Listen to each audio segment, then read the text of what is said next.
Orang yang paling konsisten mengatakan uji lab yang dilakukan oleh si Topeng itu adalah manipulatif, itu Dr. Janet. Sejak awal Desember 2024 hingga sekarang, Dr. Janet ini paling konsisten mengatakan uji lab Topeng itu manipulatif.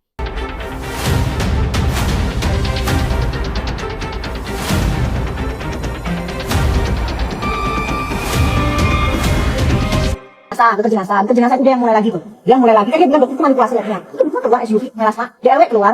Apa itu dibilang disebut sebagai manipulasi lab? Gitu. Apanya? Dokter manipulasi emang mengandung haki, mengandung steroid, kamunya aja yang kepanasan karena dokter lebih terkenal daripada jenazah. Kan gitu. Orang yang paling konsisten mengatakan uji lab yang dilakukan oleh si Topeng itu adalah manipulatif, itu Dr. Janet. Sejak awal Desember 2024 hingga sekarang, Dr. Janet ini paling konsisten mengatakan uji lab Topeng itu manipulatif. Dr. Janet itu memang mengatakan uji lab dia itu manipulatif. Jadi kalau hari ini dia teriak-teriak mengatakan Dr. Janet kayak ayam sayur, ketemu dengan dia diem aja.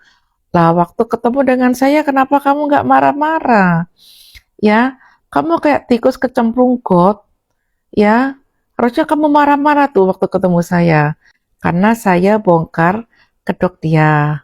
Saya sudah katakan uji lab dia manipulatif. Itu udah lama. Jadi kalau kamu sekarang teriak-teriak di sosmed, ya itu sudah kasep. Orang Jawa bilang, kasep.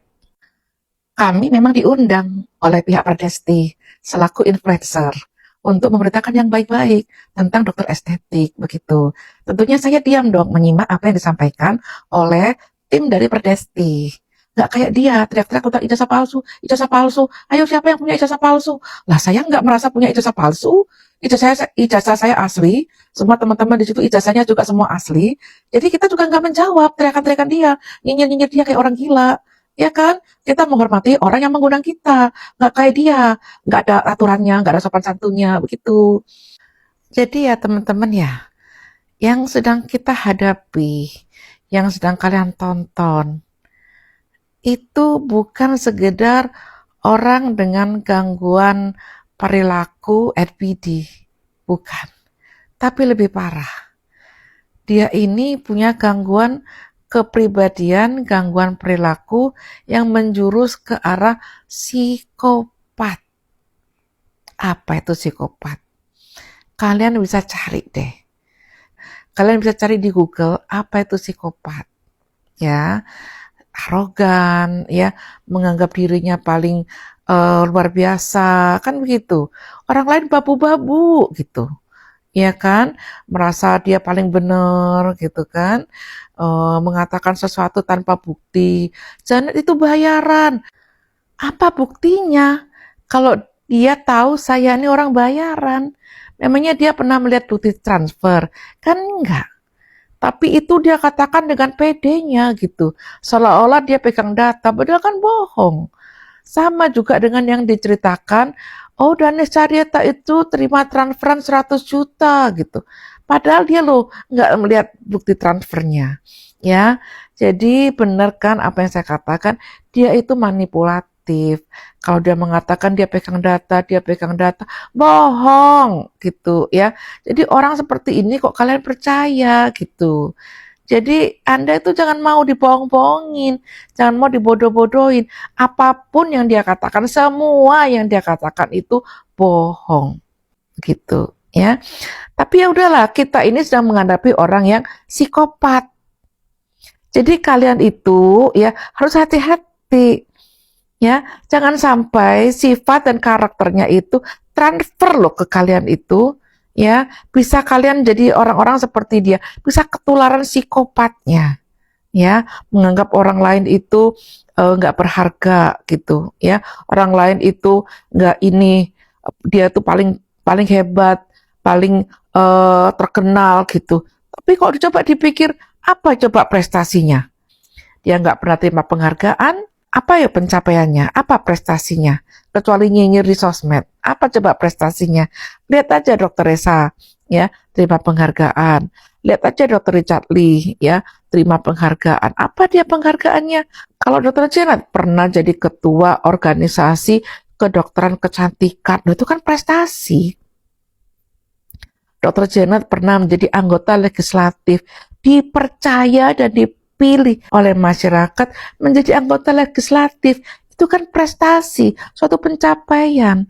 Coba dokter pencapaiannya apa? Tuh, ya. Tapi ya udahlah, kita ini menghadapi orang-orang yang psikopat. Jadi dia nggak akan lelah mencari-cari masalah demi popularitas. Yang capek itu kalian itu yang capek gitu ya, melihat orang-orang seperti ini ya. Karena itu udahlah, cancel culture aja, jangan dipercaya ya. Dan yang paling penting jangan ikut menyebarkan ya, jangan pula ikut mengkomentari ya. Dan yang paling penting juga jangan membeli produk-produknya ya, karena dia menuding itu overklaim, itu begini. Ingat, 4 produk dia itu pernah di cancel oleh BPOM ya, dengan alasan overklaim atau komposisinya tidak sesuai antara yang diedarkan ke masyarakat dengan yang didaftarkan ke BPOM. Itu kan penipuan. Ya kan, penipuan begitu.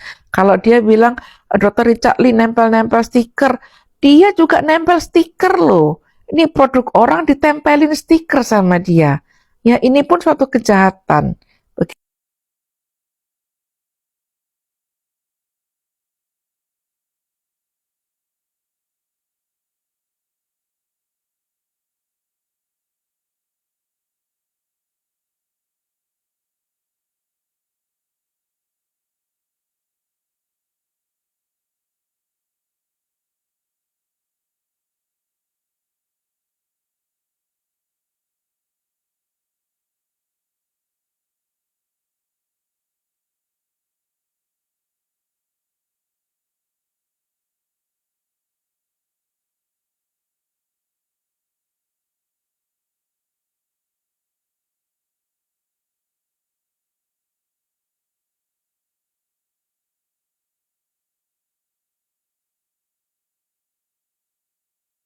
Sebenarnya pelanggaran dia itu cukup banyak loh.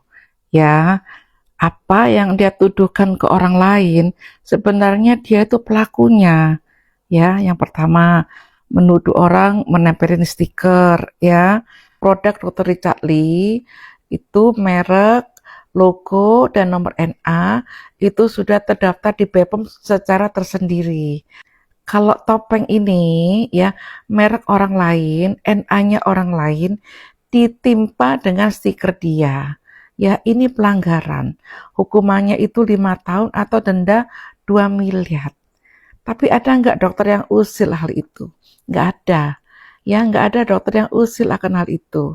Karena itu urusan polisi, bukan urusan dokter.